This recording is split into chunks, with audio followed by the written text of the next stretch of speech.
Hi, this is April. Thank you so much for coming to my class. Let's get started. First, let's go ahead and grab a medicine ball. I've got the 10-pound ball here. And stand on the Bosu ball side up. Grab the ball close to your chest. And what I want you to do is start hinging the hips back as you come down. And you're also pressing down into the ball as you come down. Your knees will follow your feet, so they may be going just slightly outwards. You're being sure to engage the inner thighs though. And it kind of starts down with the feet, so you want your feet themselves to be more parallel with the ground. So try not to have them just bend sideways. Try to drop the inner part of your foot down towards the ball. And from there, feel that connection all the way up the sides, the inner sides of the legs, all the way up through, through the thighs, up into the inner thighs. The inner thighs are key because they are the closest connection we have to the pelvic floor, and the pelvic floor needs to be kind of coming up towards the belly button. In other words, coming up to meet the abdominals. That's going to be the way that we keep that deep abdominal connection throughout this movement. Be aware of your back. I don't want you to dip your upper back further back to where it would create too much of a dip in your low back. That would cause low back pain, and we want these movements to get us out of pain. So make sure you're pressing your sternum back when you're into this movement. I did about 15 of those, kind of pausing at the bottom for 3 seconds. Next, grab a couple 10-pound dumbbells, and the way I got on the back of the ball was like this. I basically placed the weights on the ball, took one foot on, and the other foot, just go forward, and it actually wasn't too difficult. Now from here, bend the knees a little bit and pull the tailbone under, and again, pull that sternum back so you have some nice integrity in the spine. And from here, we're doing some bicep curls, but very slow and controlled, and one at a time, because I did learn from someone who trained me who was just fantastic. She taught me that it's definitely more beneficial. You actually make more muscle when you're doing one arm, one limb at a time. So yes, of course, we could be doing 2 arms at a time, but let's get more out of it, and let's do one at a time, nice and slow. Full range of motion. Being aware of your knees, being aware of your hips positioning, your ankles, your knees, your hips, your shoulders, the entire kinetic chain in a nice line. Pressing down into the ball. Bending your knees a little bit if you need to pull that tailbone under, being aware of your ribs. So I'm looking at myself in the mirror here, making sure that the top of my ribs are coming down closer to meet the front hip points. So I'm creating a nice abdominal brace there as I pull my tailbone under more. Shoulders are nice and even. Again, being aware of the abdominals, squeezing the hip bones together, squeezing the inner thighs together, trying to get the inner thigh connection to the pelvic floor, to the belly button, to the abdominals.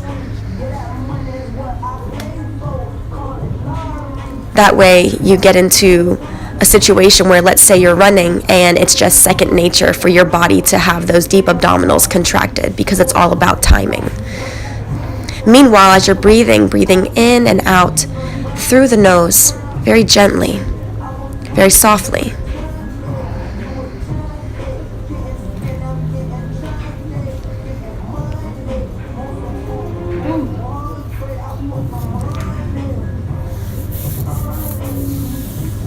A girl walked past me here and she ended up leaving pretty quickly. I think she might have realized I was filming.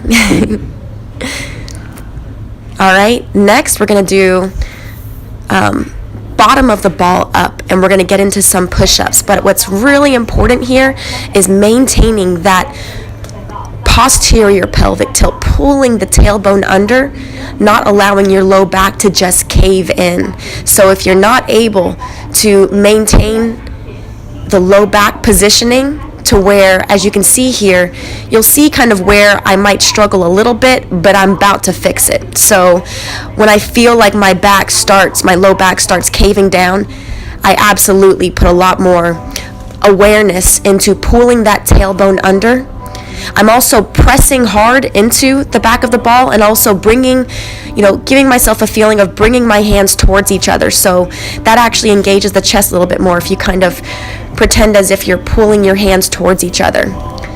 Also, squeezing the glutes, of course, is important here. And as you can see, what I'm also doing is as I come up, I'm kind of coming back. As I'm coming down into the push-up, I'm also coming forward into my toes. Next movement, and again, about 15 of those.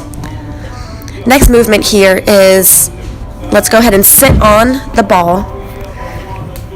And what we're going to do is tilt the tailbone under first. Take your hands behind your knees. And then after you exhale, very gently through the nose, go ahead and take one leg up and then the other.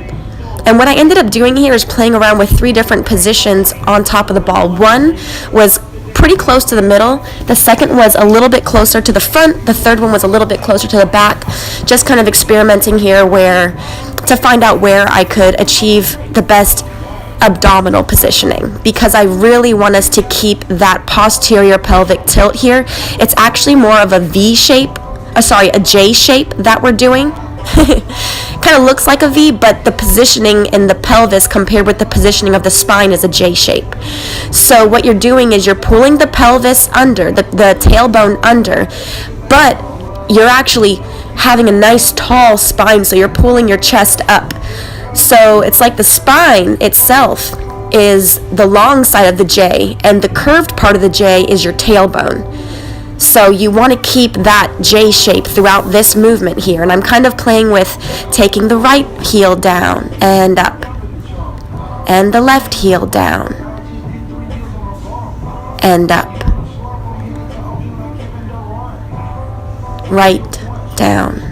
And as you pull up, you're really sucking those abdominals in, left heel down, and again, pulling the abdominals in. So you're really squeezing those hip bones. If your hand was on your belly, your belly would be coming away from your hand. Nice, short, gentle breaths through the nose, in and out. Again, as you bring your foot up, really pull the abdominals in. Maintain that J shape. Relax your hands. Relax your fingers. Pull the chest up a little bit more. Remember, the spine, the chest, that's all part of the long section of the J. Now from here, go ahead and take your feet down. Again, reposition yourself on the ball. One foot up at a time. Being careful to bring your feet up and down through when you start and end this movement at the end of an exhale. So you're really being mindful of the timing. All right, that's enough of that. And the next movement here, get onto the ball, grab a couple 10-pound dumbbells or whatever you can press up. This is pretty easy for me, but I've got a race coming up in 14 days, so I'm not going to do anything crazy. But so when you do have lower weight, you want to just go a little slower, have control of every degree of movement. So from here, I'm really pressing my hips towards my knees. I'm also, as I'm bringing my hands up, I'm actually kind of coming up towards the dumbbells, as you can see here. So I'm actually bringing my chest up, my shoulders up as well are coming off the ball as if I'm reaching them towards the ceiling. Your knees should be directly over your ankles, so be mindful of whether they're too far facing out or too much in. Be aware of where those knees are positioned. It's really important here, again, to get that connection with the inner thighs. So if you need to, you can put a block in between your knees and squeeze the block as you're going through this movement. I didn't do that today because I've worked myself a lot to get to the point to where I'm at, so Mine are probably contracting pretty well, but I would highly recommend a block between your legs for a lot of movements. This one here, we're on the back side of the ball, and we're going to do some creative single leg mountain climbers. So I'm going to take my right foot up, and as I bring it in, you can see that I'm really pulling my abdominals in. And then from here, I'm kind of doing bringing my chest forward. Yes, and so, and again, knee to nose, and then bringing my chest forward, shoulders down. My right leg remains off the ground this entire time, and I'm really working hard at keeping my left and right hip level. So I'm trying to pull everything to the center line of my body as I'm going up, and as I'm moving back, and as I'm coming down. Really, as you bring the knee in, really arcing that back all the way up, pulling the chest up, pulling the heart up as hard, as fast as you can. Got someone else coming into the screen here, but they'll move in a second too. All right.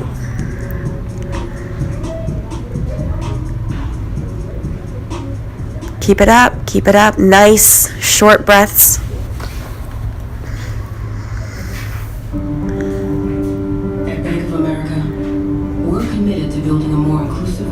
It's kind of where you're going from the knee to the nose to an upward dog. Let's go ahead and switch. And again, 15 per side.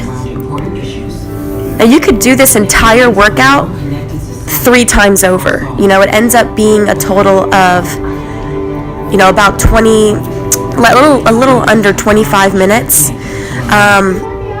One set of each might be all you have time for, but if you do have time, you can definitely do this 2 times or even 3 times.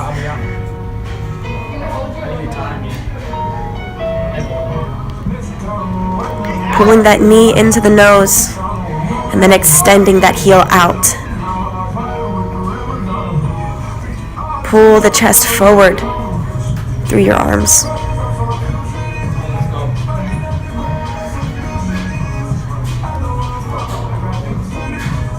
And you're really pushing hard into the back of the ball here as well. Pulling your hands together, engaging the chest. All right, now from here, we're actually going to hold a plank. And I really want you to focus on that low back positioning. So as you can see here, you know, I'm really pulling my chest, pulling my heart, pulling my abdominals up, squeezing the hip bones together, pulling my front hip points up to meet the bottom of the ribs. So I'm really kind of, I've got a deep crunch in that position there. Now at the same time, I definitely want you to feel as if you're pulling your shoulders east to west. Pull those shoulders apart and then pull those hands together, and you'll feel kind of a nice base there, very much controlled. Nice shallow breaths the entire time. Very, very short, gentle breaths in and out through the nose.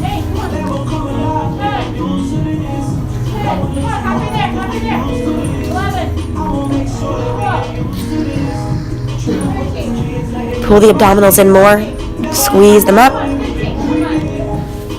Now from here, if you'd like, you can lean forward a little bit and come up onto your tiptoes. So I'm actually trying to come up all the way onto the very end of my great big toe. Again, pulling up through the chest, pulling up through the heart, hollowing that out, pulling those front hip points all the way up to meet the lower part of the ribs. Nasal breathing, in and out through the nose.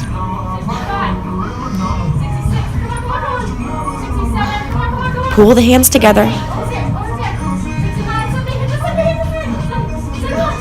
Stay on it. Smile. All right, we got it.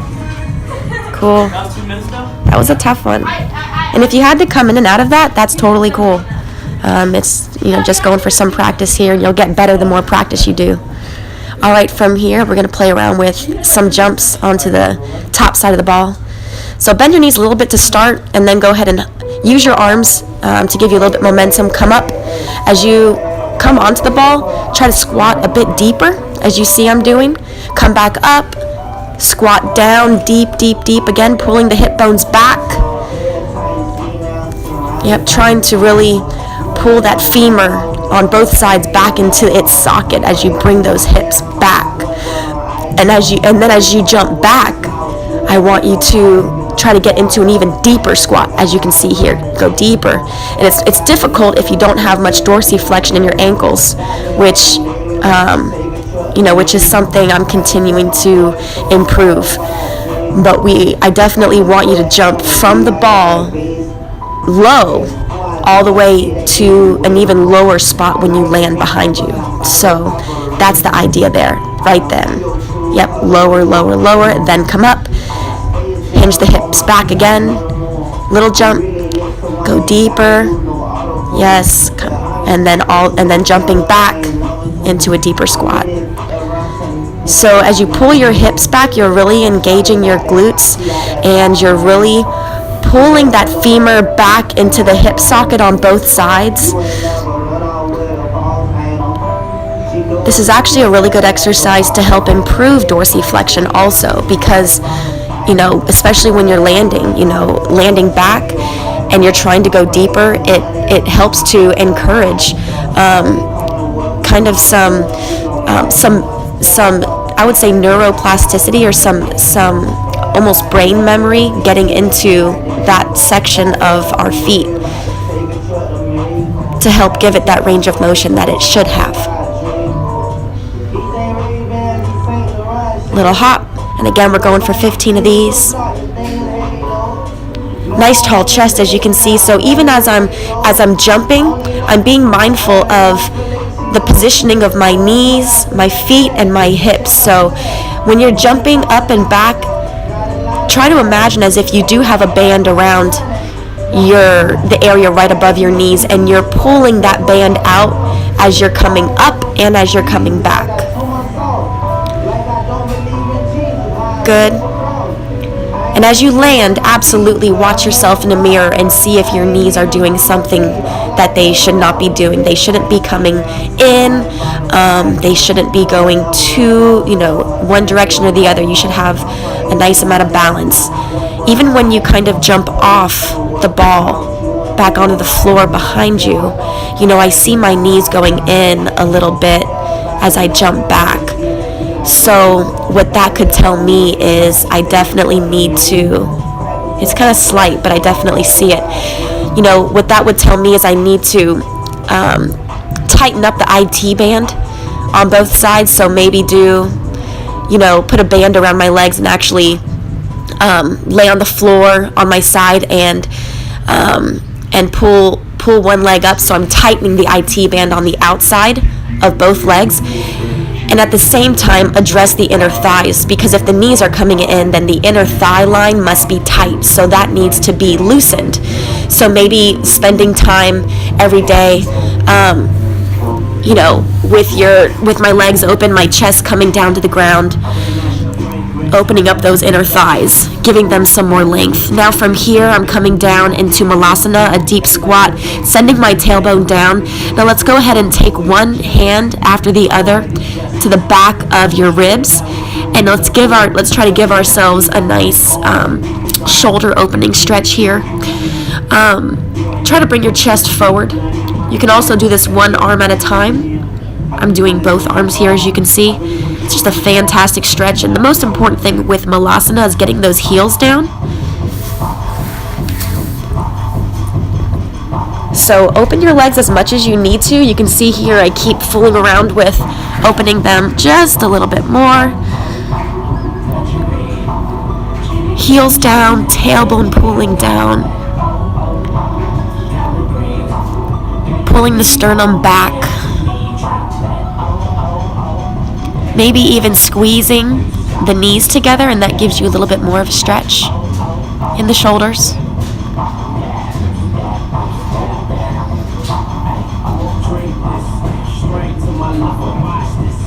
All right, excellent. Coming out of that, nice and gently. Let's go ahead and grab your mat, and let's cool down a little bit. Alright, so first what we're going to do is get into a downward dog, which hopefully can start to be a resting pose for you. Let's take the left foot up, open up the hip, and let's give ourselves a few hip circles. Lubricate the joint just a little bit, both directions. And then let's bring it up into pigeon. Again, being aware of pulling everything to the center of your body. So the right hip, the left hip, really pulling yourself to the center. I still have my right heel activated, so I'm kind of pressing my right heel back. Gives me a better stretch.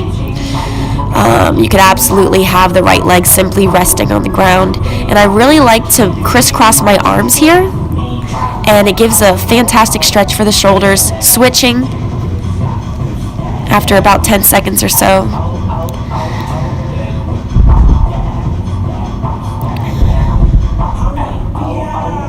Just relaxing down into the pose. Taking the hands forward, bringing the chest down. Feeling pretty flexible today. Coming up onto the finger pads, as you can see here, pulling the ground towards me. Or you can just rest your hands down. It's a fun little one to try though. Kind of engages more of the upper back. Coming up, bringing the chest forward, shooting the left foot all the way back again, giving it a little shake. Right leg comes up, pressing the heel up, opening the hip. Few hip circles one direction and the opposite direction.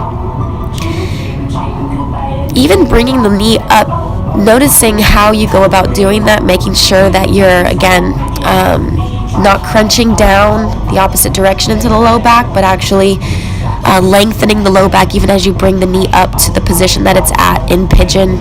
Crossing the arms again. Enjoying the stretch. Switching. Still engaging in the left leg since I did it on the other side. Pulling the hip bones towards each other, keeping everything to the center of the body. And then reaching the hands out, maybe coming up on the finger pads again since we did it on the other side. Or resting the hands down, bringing the chest down towards the mat.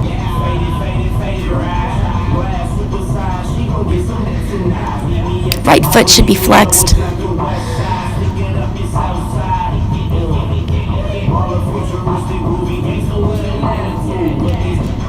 Gentle nasal breathing, coming back up, bringing the chest forward, head and neck up. Shoot that right leg up, shake, shake. Coming into a downward dog. And we're going to do kind of some extensions here, so I want you to actually press your chest down a little bit more. So you'll see here, it's a very slight movement. But I'm pressing my chest down towards my thighs. 1, 2, 3, 4, little extension. 5, 6, 7, 8, 9, 10,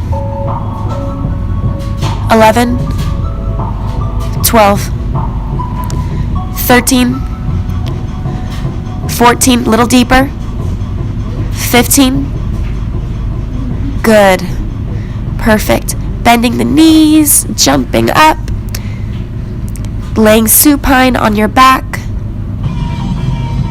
taking the right knee into the chest, lengthen the left leg out,